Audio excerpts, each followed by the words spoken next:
Magandang tanghali, Luzon, Visayas at Mindanao. Narito na ang nagkakaisa at pinakamalawak na pagbabalita. Sa pangunguna ng Presidential Communications Office, kabilang ang Philippine Information Agency, Philippine News Agency, Presidential Broadcast Service, IBC at PTV. Mula sa IBC 13, ako po si Princess Jordan. Ihahatid namin ang mga komprehensibo at mahalagang balita mula sa iba't ibang bahagi ng bansa. Mula naman sa PTV, ako si Alan Francisco. Ito ang Balitang Pambansa. Ngayong tanghali sa Balitang Pambansa, Bagyong Pipito, isa ng ganap na typhoon. Signal number 1 at 2, itinaas sa Luzon at Visayas. Mga lugar na posibleng daanan ng Bagyong Pipito, naghahanda na. Pangulong Ferdinand R. Marcos Jr. pupulungin ang NDRRMC kaugnay sa mga paghahanda sa Bagyong Pipito. Nasa 1,700 na pamilya posibleng ilikas sa bayan ng Buhi, Camarines Sur bilang paghahanda sa banta ng Bagyong Pipito.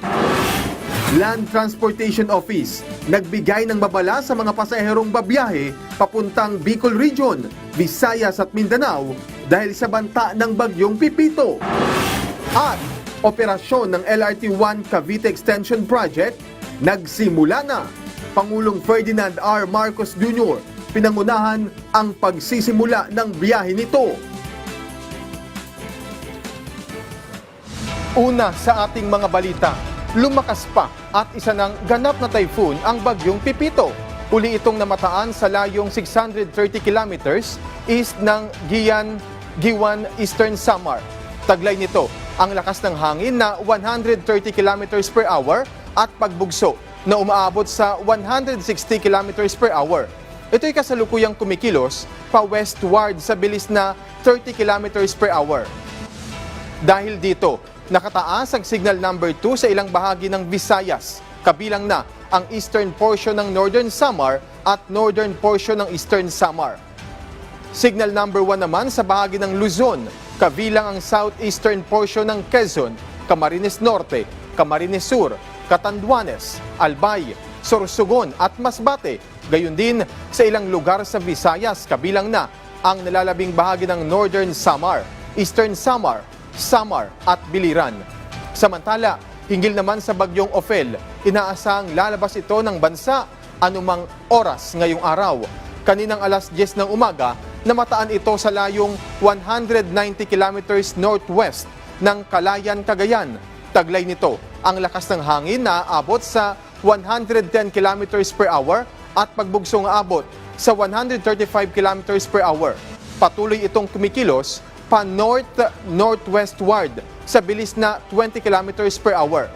Samantala, dahil sa Bagyong Pipito, may storm surge warning na nakataas sa ilang bahagi ng bansa kung saan nasa moderate hanggang high risk o 1 meter hanggang 3 meter na storm surge ang posibleng susunod na 48 hours. Kaya naman, patuloy na pinapayuhan ng publiko na manatiling updated at ibayong maging alerto.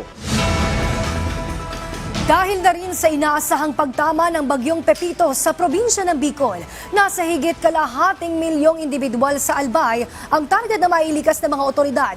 Ang detalye niyan sa Balitang Pambansa ni Nino Luces ng PTV Legazpi. Nino? Princess, higit kalahating milyong individual sa lalawigan ng Albay ang target na mailikas ngayong araw dahil sa Bagyong Pipito.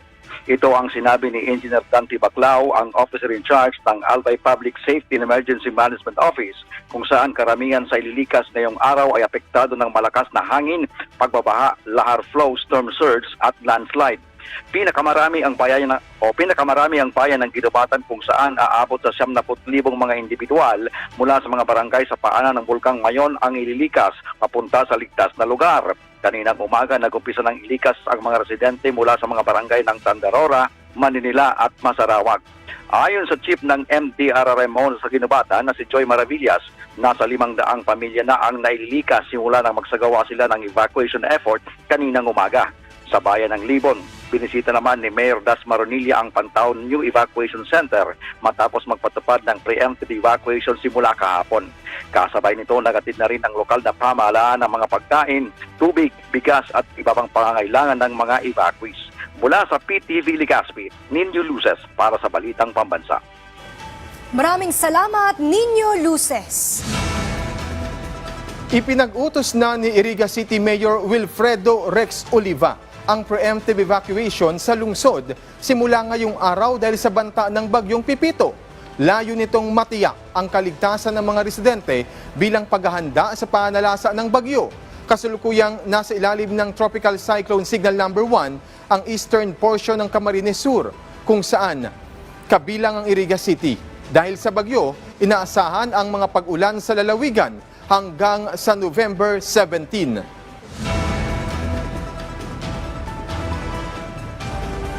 Naghahanda na rin ang mga taga Camarines Sur sa pagtama ng bagyong Pepito sa probinsya. Aabot naman sa 1,700 pamilya ang posibleng ilikas. May balitang pambansa si Vanessa Nieva ng Radyo Pilipinas Naga.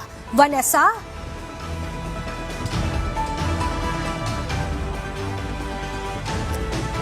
Vanessa? Babalikan po natin mamaya si Vanessa Nieva.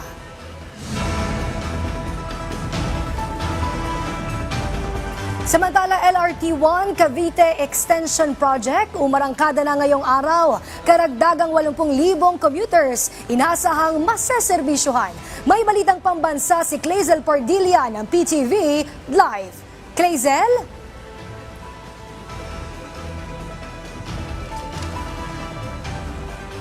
Clazel?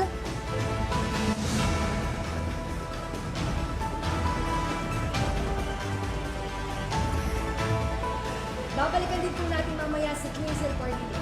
Samantala, sa balitang nakalap mula sa Philippine News Agency, nagbigay ng mga babala ang ilang ahensya ng gobyerno tungkol sa mga kababayan nating nagbabalak bumiyahe sa gitna ng mga pumapasok na bagyo. Ito'y bilang paghahanda sa posibleng maging epekto ng bagyong Pipito sa bansa, partikular sa Bicol Region, Visayas at Mindanao. Dahil dito, patuloy ang paikpag-ugnayan ng Land Transportation Office sa Office of Civil Defense para sa regular na pagbibigay ng update sa publiko tungkol sa banta ng panibagong weather disturbance. Inaabisuhan ng ahensya ang matinding pag-ingat kung babiyahe o kaya naman ay ang panatili muna sa bahay o pag-delay ng biyahe kung kinakailangan. Samantala, nakataas na ang temporary suspension ng Land Transportation Franchising and Regulatory Board o LTFRB sa lahat ng land travel patungong Visayas at Mindanao sa pamagitan ng Matnog Port. Sa ngayon ay patuloy na minomonitor ng mga ahensya ang magiging lagay ng mga lugar sa bawat rehiyon. Naghahanda na rin ang mga taga Camarines Sur sa pagtama ng bagyong Pepito sa probinsya. Aabot naman sa 1,700 pamilya ang posibleng ilikas. Abangan natin o balikan natin ang balitang pambansa ni Vanessa Nieva ng Radyo Pilipinas Naga. Vanessa? Princess, tinatayang nasa 1,700 na pamilya ang posibleng ilikas sa bayan ng Buhi, Camarines Sur, kaugnay nga ng paghahanda ng lokal na pamahalaan sa banta ng bagyong Pipito. Una rito, nagpulong ang Municipal Disaster Risk Reduction and Management Council sa pamumuno ni Buhi Mayor Ray Lacoste.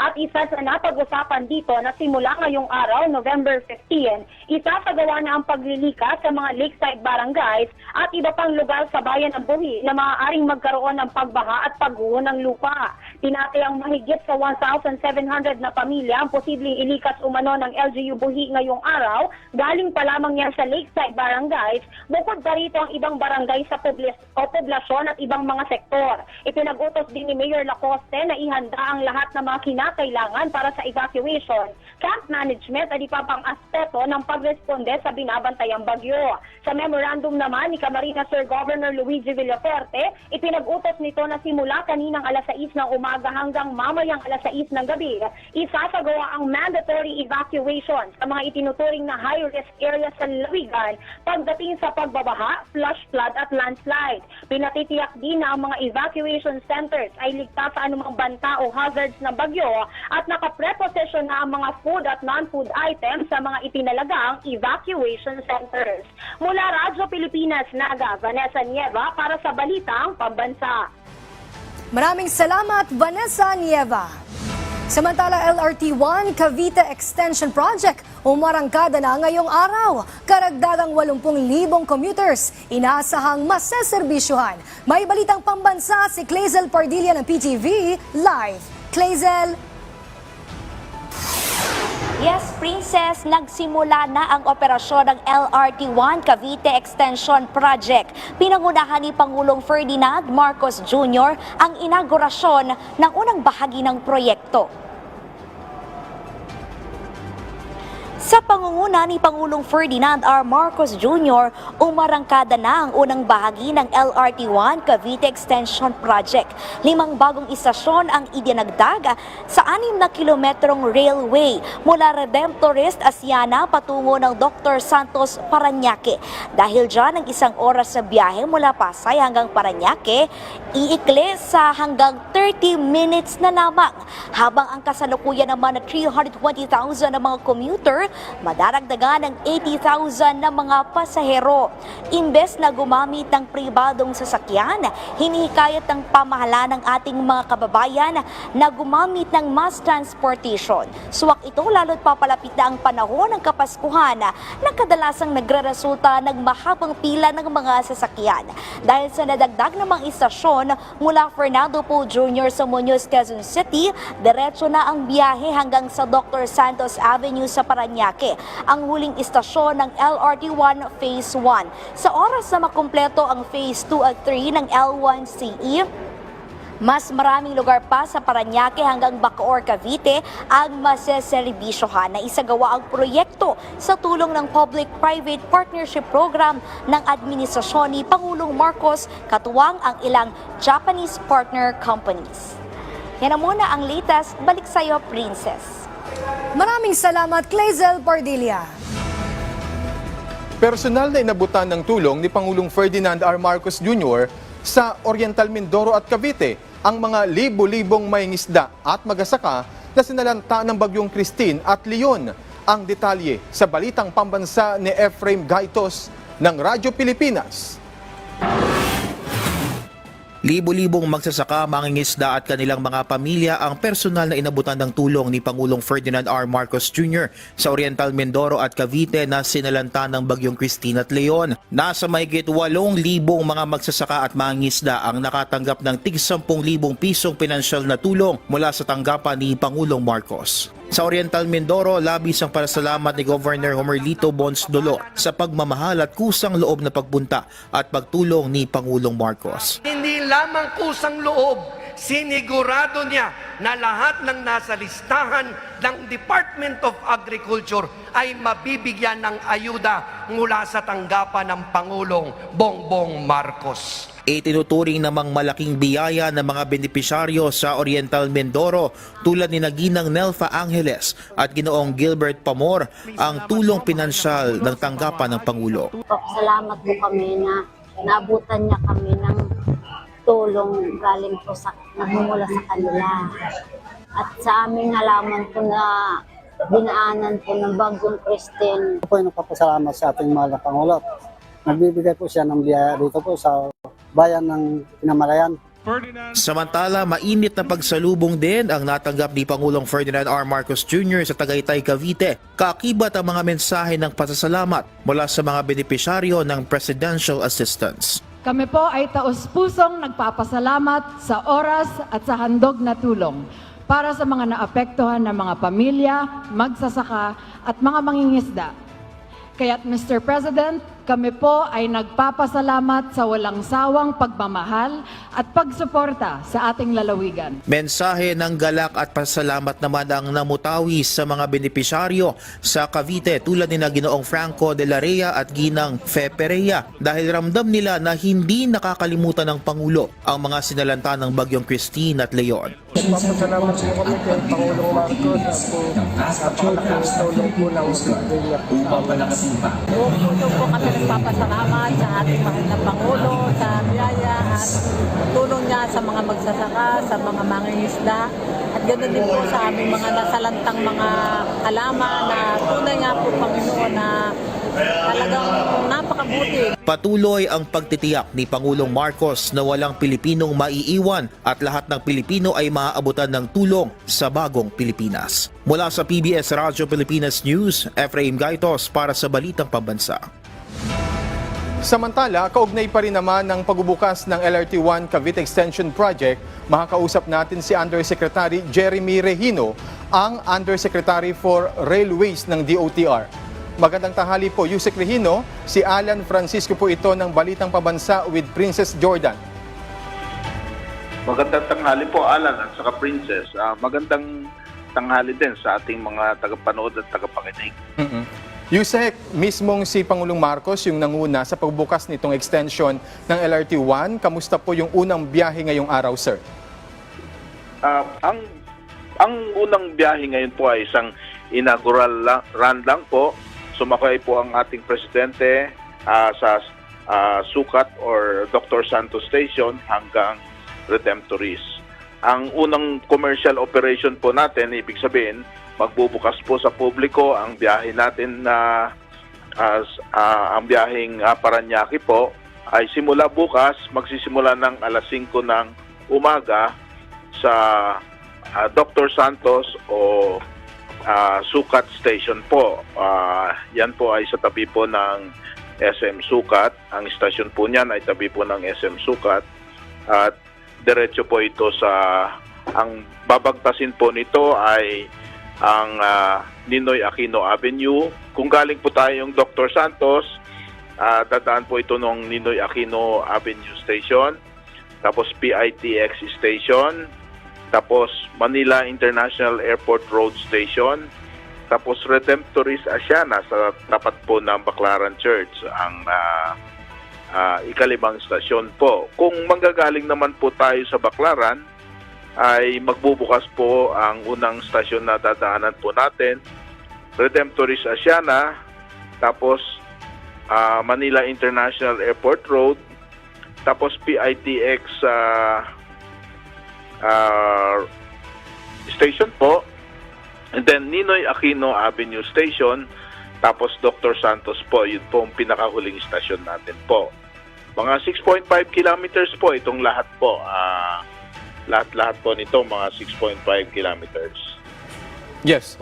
Yusek, ito po yung phase 1 pa lang. Kailan po target na matapos yung proyektong ito?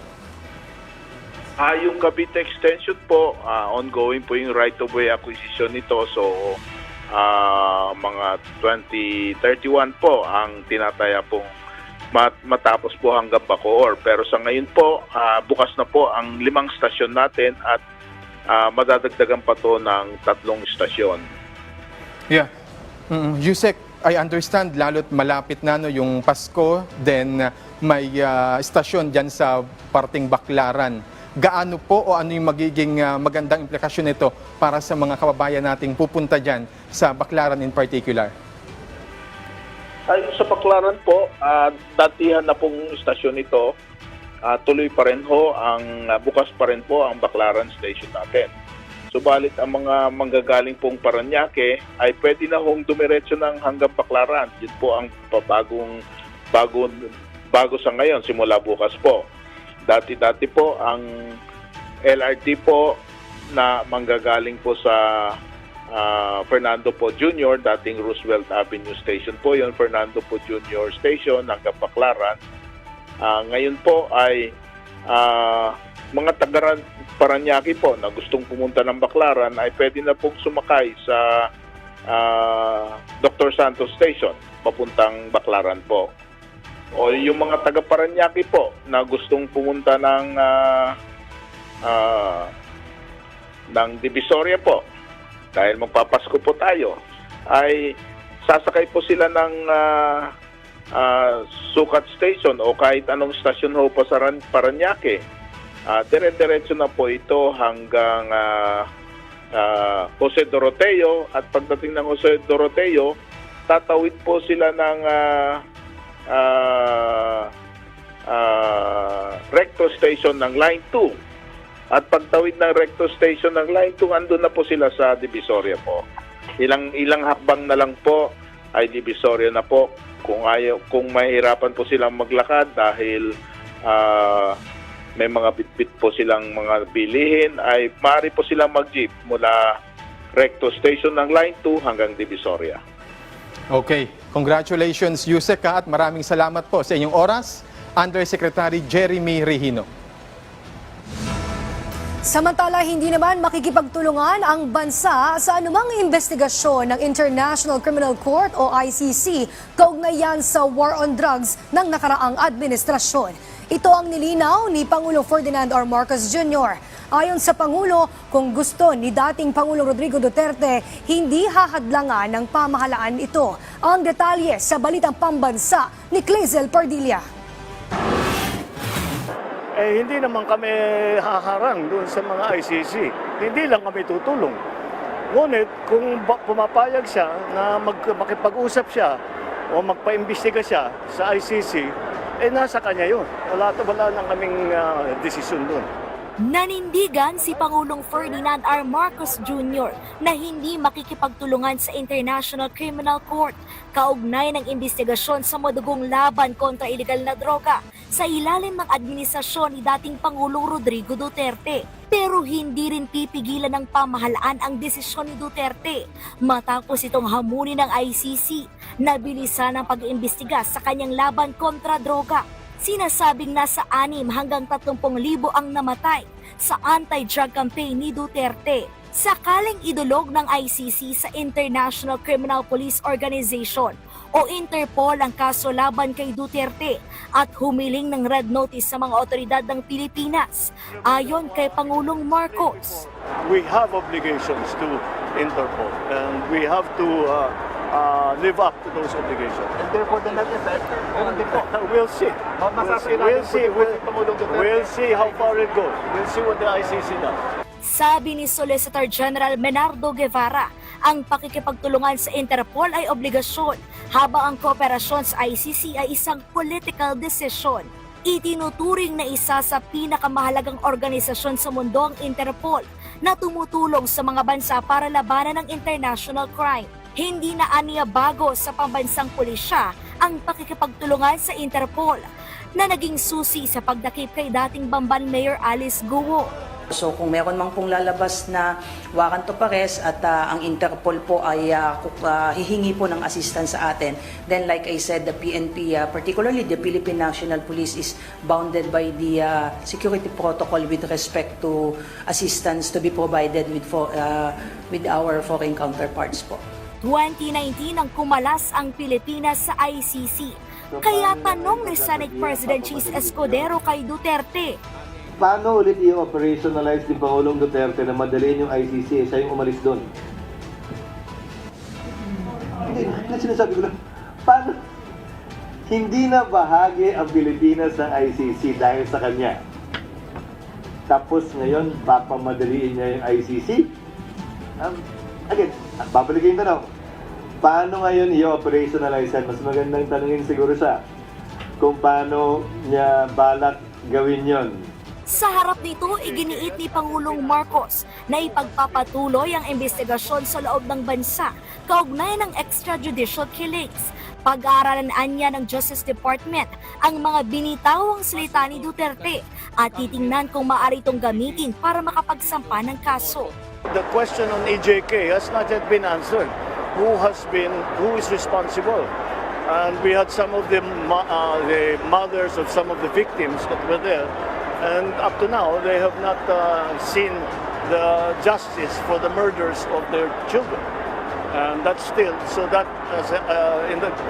that is the DOJ's responsibility to continue to examine all bits of comments, of statements, of testimony, and eventually of evidence to see that that justifies a case to be filed.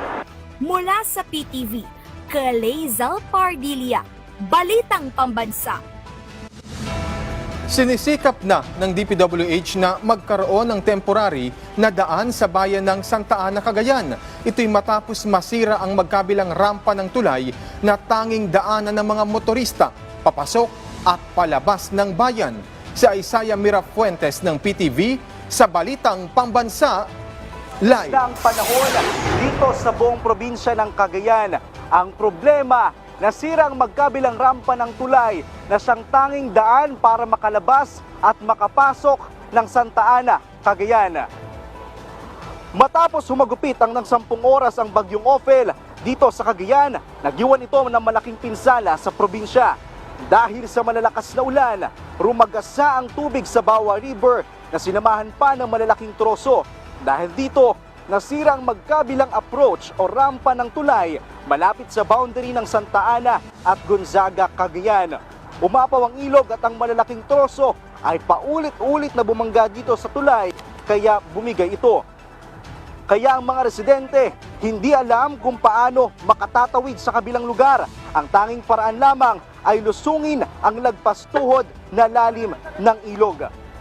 Alang sa ngayon, sinisikap na ng DPWH na pansamantalang matapalan itong nasirang bahagi ng tulay dito sa may boundary ng Santa Ana at Gonzaga, Cagayan. Makikita mo ngayon sa aking likuran, nagbabagsak sila dito ng lupa upang kahit papaano ay sana madaanan na bukas ito ng mga residente. At ayon nga sa DPWH, titingnan din nila kung pwede na itong madaanan ng mga sasakyan bukas.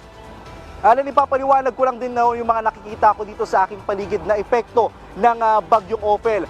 Sa paligid doon nasaan tayo ngayon, napakaraming troso ang nandito ngayon. Dinala ito ng rumaragasang baha at maraming mga puno ang tila nakalbo na dahil nga sa 5 araw o 5 bagyo na ang dumaan dito sa probinsya. At hanggang sa mga oras na ito, Alan, wala pa ring signal o linya ng komunikasyon sa buong probinsya ng Cagayan, partikular na dito sa Santa Ana at sa may Gonzaga, Cagayan, at maging ang linya ng kuryente ay wala pa rin. At yan muna ang latest mula dito sa Santa Ana, Cagayan.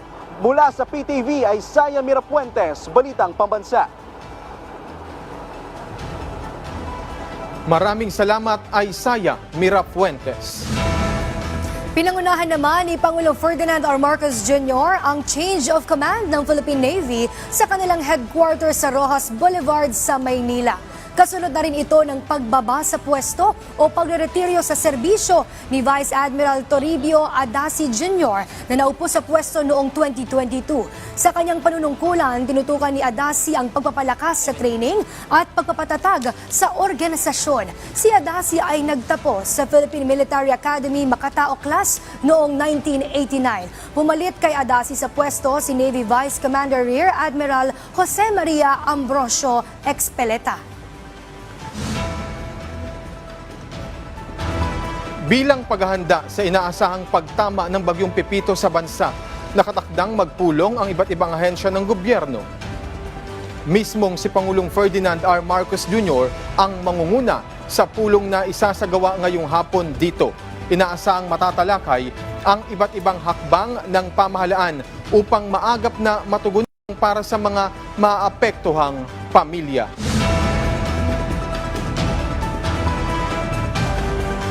At dyan po nagtatapos ang 30 minutong ulat sa bawat sulok ng bansa. Samahan nyo kaming muli mamayang 6:00 ng gabi para sa updated at pinalakas pang balitaan. Mula sa PTV, ako si Alan Francisco. Ito ang pinalawak na puwersa sa pangunguna ng Presidential Communications Office, kabilang ang Philippine Information Agency, Philippine News Agency, Presidential Broadcast Service, IBC at PTV. Mula sa IBC 13, ako naman po si Princess Jordan, hatid sa inyo ang komprehensibong paghimay sa mahalagang usapin dito lang sa Balitang Pambansa.